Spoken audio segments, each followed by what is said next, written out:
Bom dia. Vou convidar o pessoal da mesa para ocupar os lugares, né? Por favor, pode sentar aqui, Pedro, que eu vou apresentá-los, aí vocês ficam mais à vontade.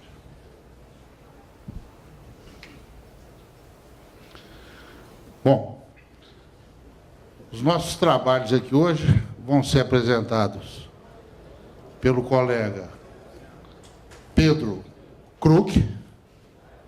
O Pedro é engenheiro civil pela Universidade Federal do Paraná, especializado em concreto, massa para hidrelétricas, na University of California, conselheiro vitalício do IBAP, autor de diversos artigos semanais sobre avaliações e perícias técnicas nos jornais do Paraná, Gazeta do Povo e o Estado do Paraná.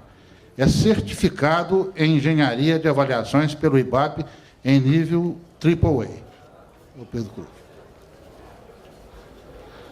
Agora, nós temos ao lado do Pedro aqui, eu gostaria que o Pedro levantasse, só para o pessoal saber quem é o Pedro, né? O Pedro está aqui, o Pedro está aqui. Pedir para o Frank se levantar. O Frank é um engenheiro da Rio International, americano. Ele veio dos Estados Unidos para nos prestigiar aqui nessa palestra hoje aqui. O Frank possui mais de 30 anos de extensa experiência em consultoria de engenharia e construção. Sua especialização foi usada nas áreas de gerenciamento de riscos, resolução de disputas, avaliação da adequação das questões de concepção, desempenho profissional, condições locais diferentes, especificações de obras defeituosas, rescisões de contrato, análises financeiras e de custos, análise de produtividade e atrasos. O Frank prestou depoimento especializado em diversas instâncias jurídicas sobre questões incluindo condições locais diferentes, documentos contratuais defeituosos, adequação de concepção, em várias questões de arbitragem. Colega do Frank, nós temos o Felipe Gutierrez. Faz favor, levanta, Felipe. O Felipe também é da Rio International. O Felipe é brasileiro. Atualmente ele está residindo em Miami. Também veio de Miami para participar conosco aqui desse tema aqui. Pela Rio. A Rio é uma empresa internacional que cuida desses assuntos de gerenciamento de risco. Tem escritório em mais de 40 países do mundo. É a maior empresa de gerenciamento de risco do mundo, é a Rio International. O Felipe é vice-presidente sênior da Construction Cranes and Consulting da Rio International na América Latina desde 2013. Atualmente ele está em Miami e o Felipe cuida dessa parte toda relacionada a claims e gestão de riscos de contratos. Nós temos também aqui o nosso colega, doutor Ari, o Ari Braga Pacheco Filho. Ele veio nos prestigiar, ele é do TCU, é engenheiro civil pela UNB, administrador pela UDF, pós-graduado em administração financeira pela FGV e Fundação Dom Cabral, e economia empresarial pela Escola Superiore Enrico Mattei de Milão. Pós-graduado em gestão de conhecimento pela PUC. Enfim, atualmente é chefe de gabinete do ministro Raimundo Carreiro, do TCU. E eu vou participar também aqui coordenando os trabalhos. Meu nome é Edson Garcia Bernardes, sou engenheiro civil, sou do IBAP. A gente vem trazendo esse assunto de equilíbrio econômico financeiro de contratos para dentro do IBAP aqui, desde o COBREAP de Fortaleza, em vários passos que a gente já deu aí, e tentando passar uma visão bem ok desse problema, como analisar esse tipo de problema, quando ele acontece nos contratos, sejam de execução de obra, seja de PPP, contrato de qualquer natureza que diz respeito à engenharia. Então, a estrutura da nossa apresentação vai ser a seguinte. Nós vamos primeiro abrir a apresentação, Pedro Kruk e eu, pelo IBAP. Nós vamos falar a nossa contribuição, a contribuição que o IBAP tem dado para o mercado para poder ajudar a analisar os desequilíbrios econômico-financeiros quando ocorre, seja em pleitos, em claims, ou mesmo durante o monitoramento de um contrato em andamento por administração contratual. O IBAP, ele estudou um grupo de experts aqui do IBAP de Minas, depois levamos para o IBAP Nacional e elaboramos uma norma para avaliação de desequilíbrio econômico-financeiro em contratos de obras de engenharia. Então, nós vamos apresentar rapidamente a nossa norma, mesmo porque a nossa apresentação é uma apresentação que deve ser feita em 1h30, em conjunto, né? Início 11 horas, a previsão de término 12h30. Então, cada um de nós ficou com um terço do tempo para falar e nós estamos à disposição para poder conversar com vocês. Então, primeiramente, vamos falar eu e Pedro Krug. Em seguida, nós vamos pedir para que o pessoal da Rio, o Felipe e o Frank, façam a exposição. O Frank vai falar em inglês e o Felipe vai traduzir a exposição do Frank para o nosso idioma, para o português, e fazer comentários técnicos a respeito da exposição do Frank. E, finalmente, nós vamos ter uma visão institucional do TCU, através do Dr. Ari, uma visão de como que o TCU enxerga essa questão do desequilíbrio. E o Frank e o Felipe vão dar uma visão internacional. Como que é visto essa questão de claims no resto do mundo, como é que as pessoas tratam disso e como é que isso é resolvido fora do Brasil, né? A gente entende que esse momento que nós estamos vivendo no Brasil é um momento muito especial, porque nós somos brasileiros e somos muito especiais, né? Nosso Brasil é um Brasil queridão do nosso coração, mas a gente sabe aí que o nosso segmento, o nosso mercado, tem enfrentado questões de grande relevância nos contratos e que a gente não pode deixar que as coisas que não são, que não têm o mesmo tratamento do que está sendo exposto aí pela mídia, sejam tratados da mesma forma. Ou seja, aquilo que é contratual, aquilo que é correto, aquilo que é legal, tem que ser tratado de uma forma técnica e essa é a contribuição que a gente pretende dar. Tá certo? Então, eu pediria para o nosso cameraman lá fazer a apresentação do primeiro slide nosso aí.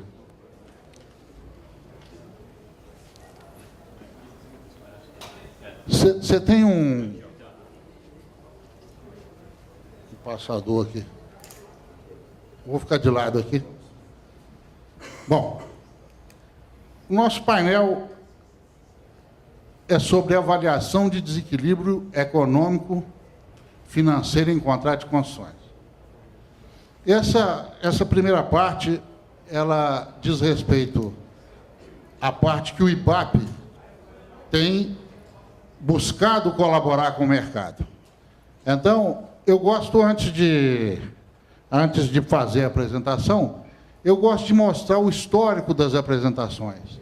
Nós começamos com esse assunto em Fortaleza em 2006, e, a partir de 2006, nós tomamos todo esse rumo aqui, né? Participamos de todos os COBREAPs, e, atualmente, nós estamos aqui no COBREAP 18 de Belo Horizonte.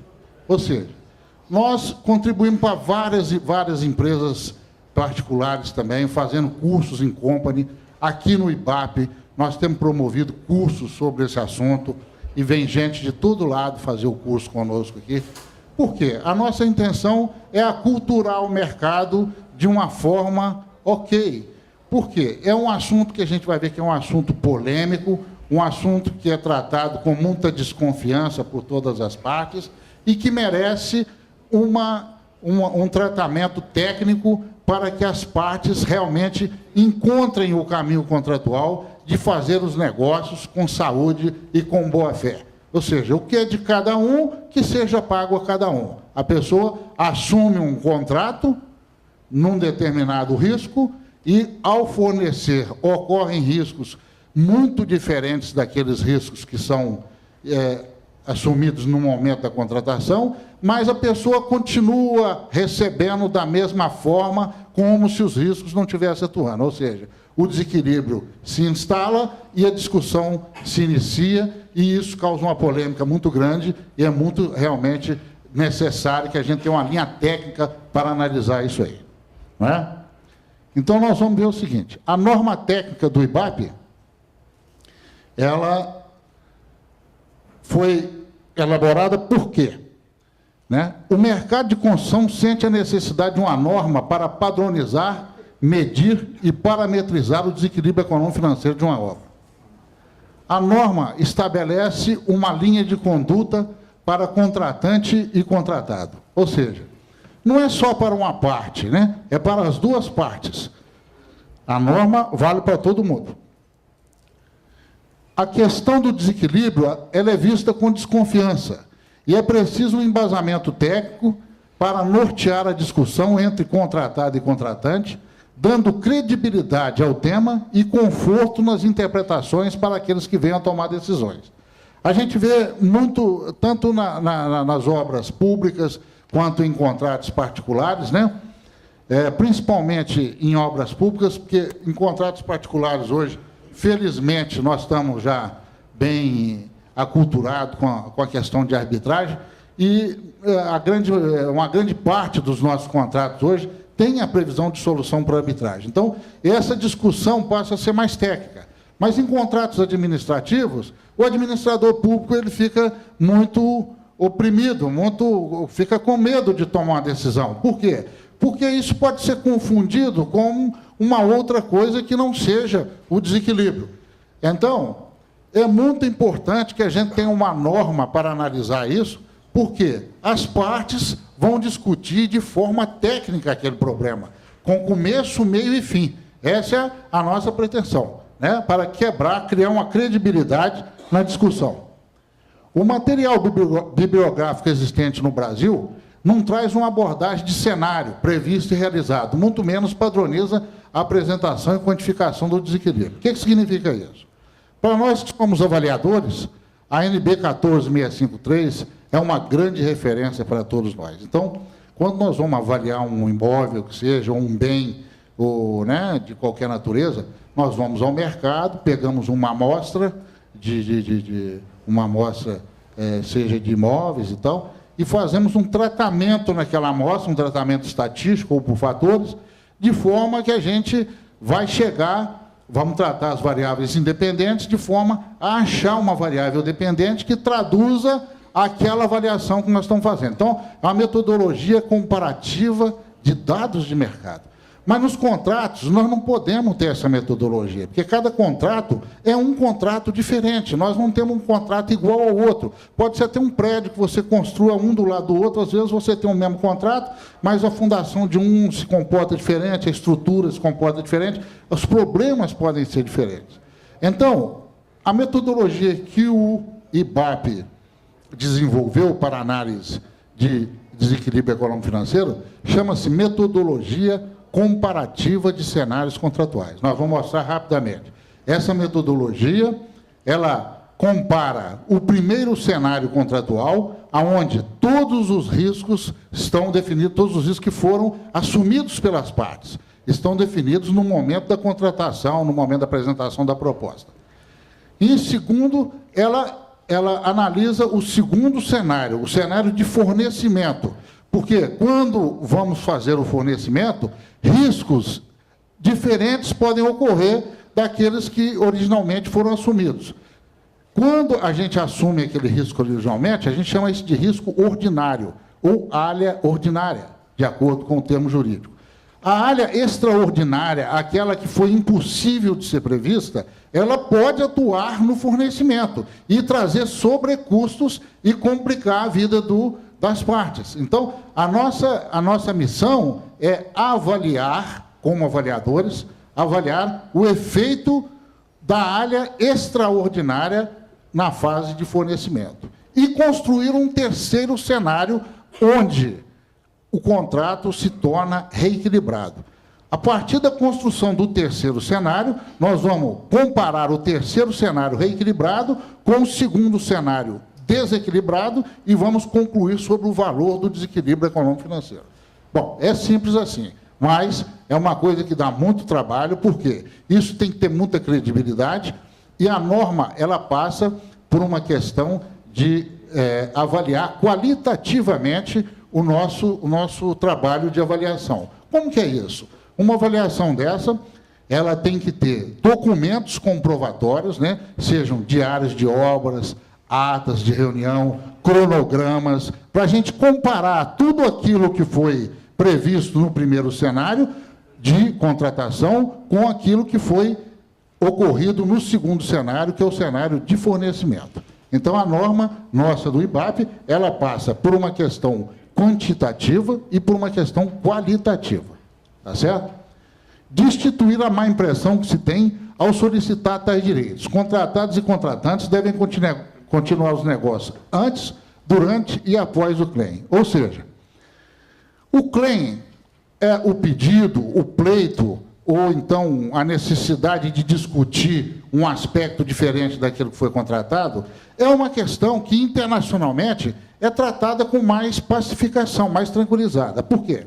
A origem do nosso entendimento, que é o direito romano aqui, direito contratual, é um direito à base de decretos, etc., tal, normas rígidas, e o direito common law, que é um direito que é feito sobre os costumes. Então, internacionalmente, o direito do common law, ele permite culturalmente que as pessoas resolvam isso de uma forma sem a necessidade de ter já um caso igual àquele, ou seja, cada caso pode ser um caso diferente daquele que está sendo analisado.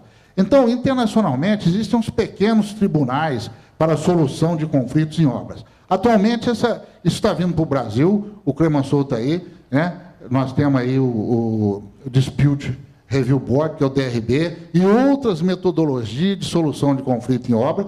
E cada contrato ele tem uma solução escalonada de solução de conflito. Então, quando o banco hoje fornece um financiamento para um determinado empreendimento, o banco hoje ele exige que, muitos bancos exigem que exista dentro dos contratos essas cláusulas escalonadas para a solução de conflito. Por quê? O banco quer ter a garantia de que ele vai receber o dinheiro de volta, ou seja, o dinheiro que ele financiou. Ou seja, que a obra não vai parar, que aquilo vai ser resolvido de alguma forma. Então, essa cultura de solução de conflitos é muito importante para que nós possamos dar saúde aos nossos contratos aqui no Brasil. Tá certo?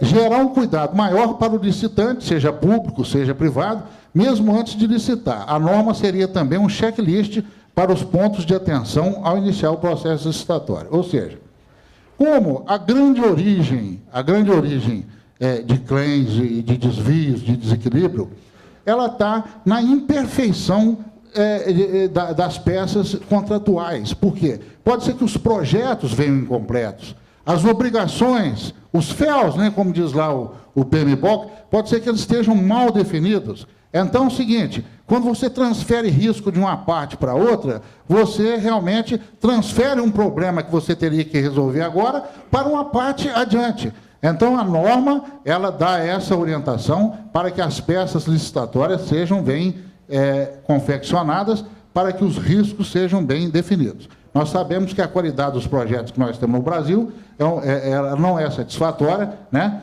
por vários e vários motivos nossos aqui, culturais e políticos, e isso aí é uma origem muito grande de disputas em questões de contratos administrativos. Bom, a norma técnica nossa, ela seguiu essa ordem aí para ser aprovada. Ela foi apresentada em Manaus, primeiramente em 2011, depois nós tivemos um fórum virtual do IBAP Nacional, em 2013. Nesse fórum nós cadastramos 86 participantes, dos quais 62 comentaram e contribuíram para diversos aspectos da norma. Depois apresentamos em Florianópolis, apresentamos depois no Fórum Virtual do IBAP Nacional, no período de 16/9/2013 e 31/3/2014, no segundo Seminário Nacional de Engenharia de Avaliações em Brasília, e, finalmente, ela foi aprovada na Assembleia Geral Ordinária do IBAP durante o Seminário Nacional de Perícia em Foz do Iguaçu, em 2014. Muito bem. A norma, para quem quiser baixar a Aqui nós não temos o Wi-Fi aqui. Esse site do IBAP Nacional hoje, o IBAP Nacional,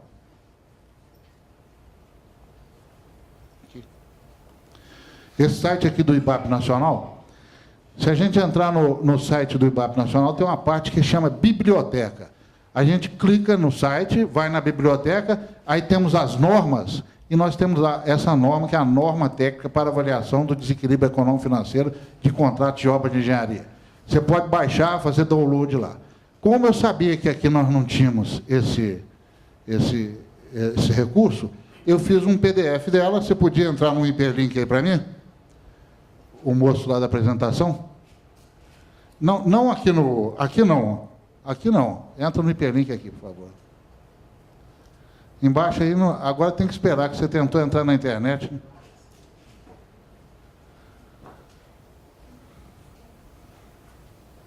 Será que ele vai ficar girando em falso aí? Aí não deu. Pode voltar no hiperlink lá, que vai dar agora. Isso, vai, faz um cliente. Aí. Então, nós temos aí a norma técnica para avaliação de desequilíbrio econômico-financeiro. Eu vou passar rapidamente a norma. Quem quiser depois discutir algum aspecto, nós estamos às ordens. Por quê? Se eu for expor a norma em detalhes, nós vamos acabar com o tempo nosso aqui e os colegas não terão oportunidade de falar, tá certo? Então, a norma nossa, ela está estruturada da seguinte forma. Ela está estruturada no formato das normas da ABNT, ou seja, ela tem um sumário onde ela diz tudo, todo passo a passo, e ela vai, a parte de definições dos conceitos que são usados, a parte de abreviações e siglas, fala sobre o preço, a formação do preço de venda, a situação original contratada e uma análise dos fatos ocorridos após a apresentação das propostas. Ou seja, ela analisa e sugere analisar dentro do critério do risco ordinário e do risco extraordinário. Aquilo que foi incluído no contrato e aquilo que não foi incluído no contrato original. Para você poder ter uma base de quantificação do efeito do risco extraordinário sobre a fase de fornecimento. Então, nós temos aqui, e depois nós temos a metodologia comparativa de cenários, onde ela descreve exatamente o que é cada um dos cenários e propõe uma análise do tipo de... Qual que é o tipo de desequilíbrio? Se ele é um desequilíbrio pontual, se ele ocorre num ponto do contrato, que às vezes você tem um contrato, vamos dizer aí, vamos fazer um hospital aí por 20 milhões durante 12 meses.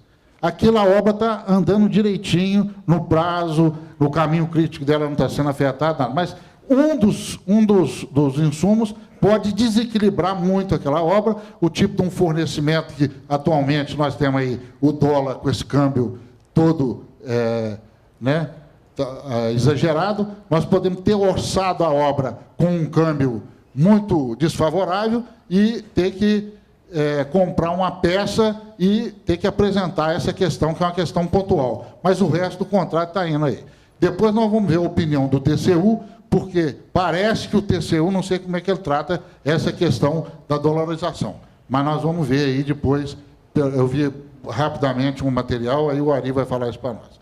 Então, o que acontece? E pode ser que haja um desequilíbrio sistêmico, onde às vezes falta uma frente de serviço para a empresa entrar, por uma questão, seja de desapropriação, seja de projeto, seja de licenciamento ambiental, seja de definições de fundação. Quer dizer, pode ter inúmeros fatores que venham desequilibrar a execução de uma obra e que, para a pessoa que está olhando de fora, ela não consegue tangibilizar o efeito negativo daquilo. Então, cabe a nós analisar as improdutividades surgidas a partir de cada uma dessas dificuldades, para nós poder quantificar o sobrecusto na fase de execução e fornecimento das obras. Então, aí nós temos aqui a parte aqui de metodologia, os critérios para análise de preço de venda, enfim, o grau de fundamentação, né? O que é o grau de fundamentação? Qualitativamente, o grau de fundamentação diz respeito aos documentos e registros escritos que vão sustentar aquela tese de análise do desequilíbrio econômico-financeiro. Ou seja, não é só da boca para fora, né? Porque nós sabemos que a nossa cultura aqui no Brasil não é uma cultura de registrar, é uma cultura de chorar. Então, se internacionalmente nós fôssemos tratar o claim do Brasil, nós tínhamos chamado de cry, né? Então, aqui no Brasil é uma choradeira. Então, nós temos que credibilizar aqui o nosso trabalho. A classificação e fundamentação dos graus de fundamentação, notas relativas à fundamentação e a quantificação dos desequilíbrios. A quantificação dos desequilíbrios, se é um desequilíbrio sistêmico, a gente sugere que seja feito ou uma redição equilibrada do orçamento, ou então uma análise dos histogramas, seja de mão de obra, de equipamento, para comparar os histogramas originais com os histogramas praticados e chegar na precificação daquele histograma praticado em relação ao histograma originalmente previsto. Nós temos depois, nós vamos falar sobre a parcela do lucro. O lucro, a teoria do reequilíbrio econômico-financeiro, nós entendemos que ela não existe para consertar negócio ruim, ou seja, se o contrato já nasceu desequilibrado, no primeiro cenário, ele vai refletir tudo isso para frente. Então, o lucro que deve ser preservado é aquele lucro previsto no primeiro cenário. Você não pode colocar lucro sobre a parcela do desequilíbrio que você está analisando, está montando. Isso é o que nós entendemos, né? Depois a parcela dos impostos, que se um desequilíbrio que vai se resolver via um aditivo ou via uma emissão de nota fiscal, você terá que agregar os impostos naquele pedido. Agora, se for via uma indenização ou coisa do tipo, você também não vai precisar, às vezes, de agregar todos os impostos. O grau de impacto do desequilíbrio valorado. Nós temos aí, eu estou falando rapidamente, né, mas depois tem em profundidade na norma. O grau de impacto. Se no primeiro cenário, numa obra de 10 milhões, nós temos 5% de lucro previsto, e os 5% dão 500 mil. Você vai fornecer e ocorre um desequilíbrio de 500 mil reais. Ué, esse desequilíbrio anulou o seu lucro. Quer dizer, empatou. Se ele fosse 1 milhão, ele vai ser 2 vezes o seu lucro. Então, a comparação entre o valor do desequilíbrio e o valor do lucro previsto, ele pode traduzir o impacto econômico e financeiro que você está tendo. Se é um impacto de baixa, média ou alto impacto econômico financeiro. Ou, se for um desequilíbrio muito grande, se é um impacto de alta gravidade econômico financeira, que pode afetar, além do contrato, afetar a própria empresa. Então, a norma também, ela classifica o impacto do desequilíbrio, né? E, finalmente, a gente tem que seguir algumas orientações, colocar quem é que pediu aquele trabalho, para a gente deixar bem caracterizado, para não haver tendência de interpretação, não é isso? E essa é a proposta do IBAB. Bom, aqui está toda a norma, eu vou passá-la bem rapidamente, né? É tudo isso que nós falamos, a parte de definições, a parte dos fatos extraordinários, teoria da imprevisão, área ordinária, área extraordinária, lucro, enfim. Aqui ela vai falando sobre o preço de venda, a situação originalmente contratada, enfim. E vai passando até chegar na metodologia comparativa de cenários, que é o cerne da questão. O primeiro cenário é o preço de venda e prazo de execução originalmente proposto e contratado, embasado nas premissas de custo originalmente orçado. Esse preço de venda é referência para comparação com os demais cenários. Depois nós temos o segundo cenário, contratual e fornecido e desequilibrado, onde o risco atua de forma que você está recebendo o preço previsto aqui, mas fornecendo com um risco diferente. E o terceiro cenário, que seria por quanto eu deveria vender o segundo cenário, se no momento do primeiro cenário aqui eu tivesse uma bola de cristal, eu conseguisse enxergar tudo isso que fosse ocorrer, eu teria que colocar esse sobrecusto aqui. Ou seja, tem até um programa de controle de risco que chama Crystal Ball, né? Ele realmente acompanha a variação dos cenários e você vai registrando os riscos e os efeitos dos riscos. Muito bem. Aqui nós temos aqui uma tabela para sintetizar a metodologia comparativa de cenários. Aqui nós temos uma tabela para poder pontuar o grau de fundamentação, ela ensina. Aqui nós temos uma sugestão para quantificar o desequilíbrio econômico-financeiro, lembrando-se sempre que, além dos modelos sugeridos, o avaliador pode usar outros modelos, desde que fundamentado na engenharia de custo. É só ele justificar, né?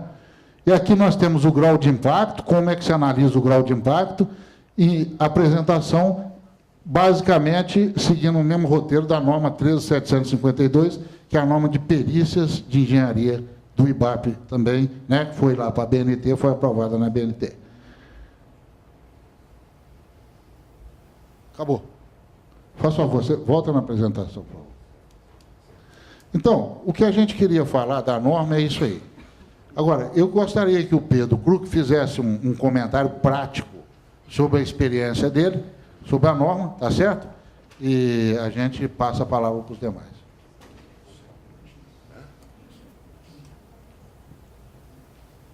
Bom dia a todos.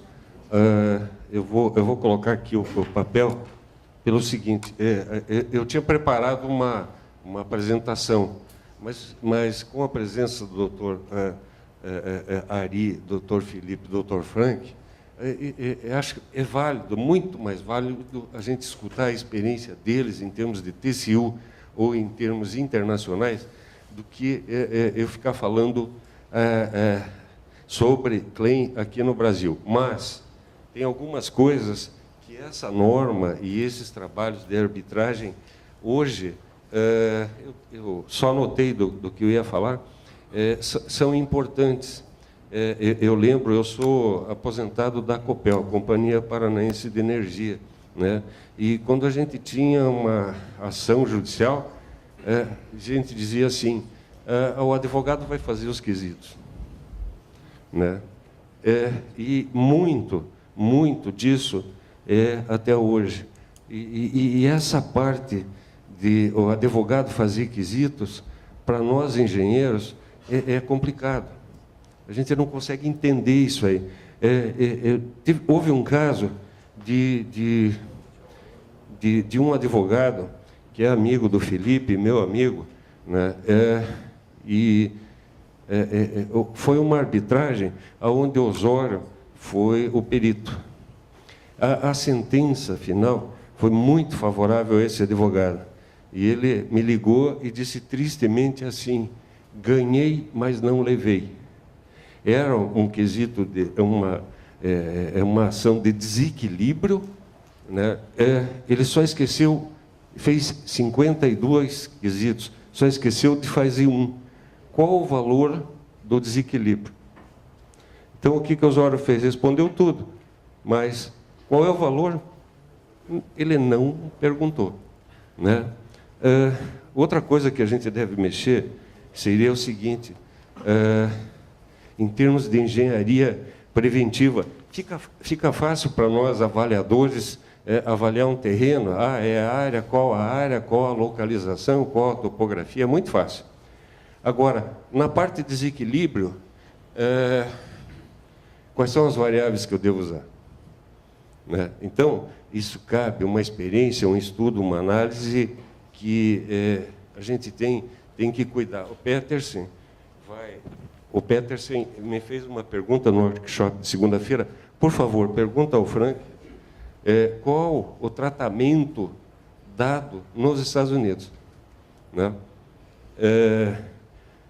Outra coisa, e aí nós, assistentes técnicos ou peritos, vamos prestar atenção e vamos fazer uma coisa assim, bem burrinha, os quesitos, da forma assim, a gente pensa na ideia da empatia do quesito, ou seja, eu vou fazer o quesito, né? Você, perito, fatalmente entenderá o que eu estou perguntando. E muitas vezes o próprio assistente técnico chega, o que ele quis perguntar aqui? Não sei, né? Então, perder tempo. Agora, em termos de, e isso acontece bastante no Brasil, em termos de engenharia preventiva, e aí o doutor Ari provavelmente vai comentar sobre isso, determinar a mobilização de uma construtora para iniciar a obra sem assinatura de contrato é uma loucura. E tem gente, ó, vamos adiantar o trabalho, comecem a fazer o trabalho, né? E pode até, por exemplo, uma loucura no seguinte, no segundo ponto, indicar no contrato, né? E isso a gente vê, eu sou do setor elétrico, eu vim do setor elétrico, indicar no contrato a expectativa de licenciamento ambiental, né? Você diz, ó, você pode começar a obra em julho de 2015. Isso vai levar pancada fácil, né? E outra coisa, o descumprimento dos prazos previstos de projeto. É um prejuízo não entregar projeto no prazo? Sim. Agora, só essa pergunta, projeto, vejam em termos de custos indiretos a consequência de você atrasar isso, né? Até locação, né, Frederico? Até locação da casa de um engenheiro no Tocantins, né? Era para terminar um trabalho em dezembro, certo? Atrasou o projeto, esse engenheiro já devia entregar a casa em dezembro, passou-se meio ano, ele está lá. Quer dizer, como é que você mensura isso? Isso aí é o tal do claim. Pessoal, eu vou passar palavras aos doutores, quem sou eu para ficar tomando tempo da experiência deles. Eu gostaria, Pedro, que você falasse. Eu gostaria que o Pedro falasse uma coisa que ele falou no workshop para nós, assim, da importância e da oportunidade de mercado que esse tipo de trabalho traz de forma diferenciada para nós, avaliadores no Brasil. Nós estamos acostumados com um tipo de trabalho e esse trabalho é um trabalho especializado. Mas eu acho que o Pedro, ele falou de uma forma muito própria no workshop. Eu gostaria que você repetisse para essa plateia. Pessoal, realmente, hoje, eu tenho perdido muito tempo em termos de engenheiro, avaliador, ou perito. Eu tenho participado de muitas arbitragens. E a arbitragem tem uma coisa interessante, e basicamente, encrenca entre duas empresas, né? Que a arbitragem são pessoas jurídicas que estão discutindo alguma coisa, né? E realmente, devido à especialidade do assunto, a remuneração também torna-se especial, um pouco melhor, né? Do que uma vara civil ou a justiça comum, né? Então, o que acontece? Eu acredito que, se puder, eu paro de fazer avaliação e vou só trabalhar com isso. E vendo aqui, é uma delícia trabalhar como assistente técnico em arbitragem. Você pega um Osório da vida e desce o pau nele, né?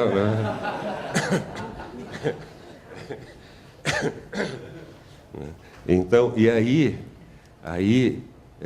puxem sempre para o que vocês conhecem, né?